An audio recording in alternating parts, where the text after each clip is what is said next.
दोस्तों 1869 में ओपन की गई सुएज कैनाल अफ्रीका और एशिया को डिवाइड करने वाली और मेडिटेरेनियन सी को रेड सी से जोड़ने वाली वो कमाल की इंजीनियरिंग मार्वल है जिसके थ्रू लगभग 150 सालों से हमारे गुड्स ट्रांसपोर्ट हो रहे हैं। इस नहर के बनने से पहले लंदन से इंडिया तक कुछ भी भेजना हो तो पूरा प्रशांत महासागर यानी अफ्रीका के किनारे किनारे पार करते हुए फिर अरब सागर फिर हिंद महासागर पार करने के बाद ही वो सामान इंडिया आ पाता था। ये बहुत बड़ा रास्ता था, लेकिन सुएज कैनाल के बनने की वजह से ये रास्ता इतना ज्यादा कम हो गया कि अब पानी के जहाजों को 8,900 किलोमीटर कम दूरी तय करनी होती थी। इसने पूरी दुनिया के ट्रेडिंग के तरीके को ही बदल दिया। अब एशिया और यूरोप में सामान लाना ले जाना बेहद आसान हो चुका था। अब ग्लोबल इकोनॉमी इसके ऊपर बहुत ज्यादा डिपेंड है और अब अगर किसी वजह से हम इस नहर से शिप्स ना गुजार पाए या इसका यूज ना कर पाए तो इसका पूरी दुनिया पर बहुत ज्यादा बुरा एशिया ये दोनों महाद्वीप कई चीजों के प्रोडक्शन में वर्ल्ड लीडर हैं। और दोस्तों ये वर्स्ट सिचुएशन इस वक्त आ चुकी है। मतलब 142 सालों से चल रही सुएज कैनाल में एक ऐसी बड़ी प्रॉब्लम आ गई है जिसकी वजह से पूरी दुनिया में गुड्स का ट्रांसपोर्ट लगभग रुक गया है और इसकी टेंशन पूरी दुनिया में बनी हुई है क्योंकि दुनिया भर के सामानों को ले जाने वाले 1/3 पानी के जहाज यहीं से गुजरते हैं। पर चाइना से नीदरलैंड्स जा रहा 400 मीटर लंबा एक जहाज खराब मौसम की वजह से नहर के दोनों किनारों में फंस गया है। अब इस तरह से पूरी नहर का रास्ता ही इस कंटेनर शिप ने ब्लॉक कर दिया है।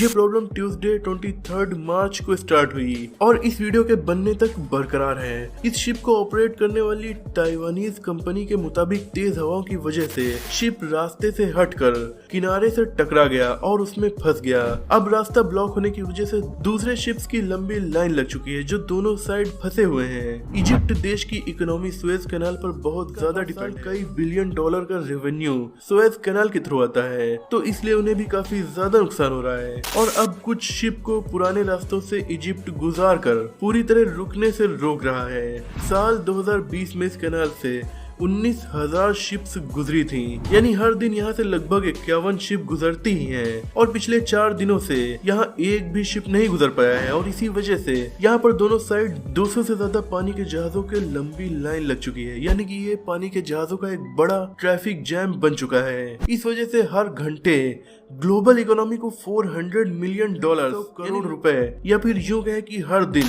$9.6 बिलियन यानी लगभग 70,000 करोड़ रुपए का नुकसान हो रहा है। ये नुकसान ग्लोबल इकोनॉमी का है, यानी इसका असर आपके हमारे और लगभग हर इंसान के ऊपर पड़ेगा क्योंकि जब हमारा सामान टाइम पर नहीं पहुंचेगा तो उसके दाम अपने आप बढ़ने लगेंगे और इससे महंगाई और ज्यादा बढ़ जाएगी। ये इम्पोर्टेंस है सुएज कैनाल की।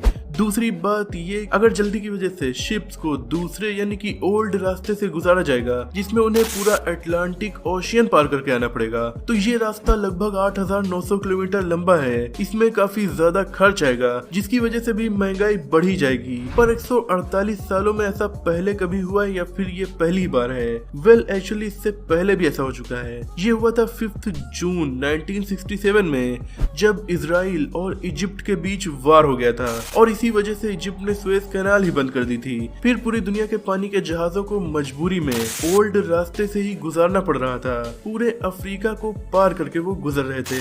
1973 तक दोनों देशों में टेंशन बनी रही और फिर जब दोनों देशों के बीच सुलह हो गई तब 2 साल की सफाई के बाद 1975 में ये नहर फिर से ओपन हो पाई थी, जिससे ग्लोबल इकोनॉमी को बहुत ज्यादा नुकसान हो गया था क्योंकि ओल्ड रास्ता काफी बड़ा था। लेकिन इस बार वजह कोई वार नहीं बल्कि एक शिप का फंसना है और फिर से 1960s और 70s के जैसी सिचुएशन बन चुकी है। हालांकि सुएज कैनाल अथॉरिटीज के मुताबिक वो इसे जल्द ही सही कर लेंगे, पर तब तक हर घंटे 2,800 करोड़ रुपए का नुकसान ग्लोबल इकोनॉमी को सहना ही पड़ेगा। दोस्तों आज की वीडियो में इतना ही। अगर आपको ये वीडियो पसंद आई हो तो इसे लाइक करके अपने दोस्तों में शेयर करके आप उनकी नॉलेज भी बढ़ा सकते हैं। ऐसे इंटरेस्टिंग टॉपिक्स पर नॉलेजफुल वीडियोस देखने के लिए हमारे चैनल को सब्सक्राइब करके बेल आइकन को प्रेस कर दीजिए। मिलते हैं अगली वीडियो में, तब तक के लिए अपना और अपनों का ख्याल रखिए।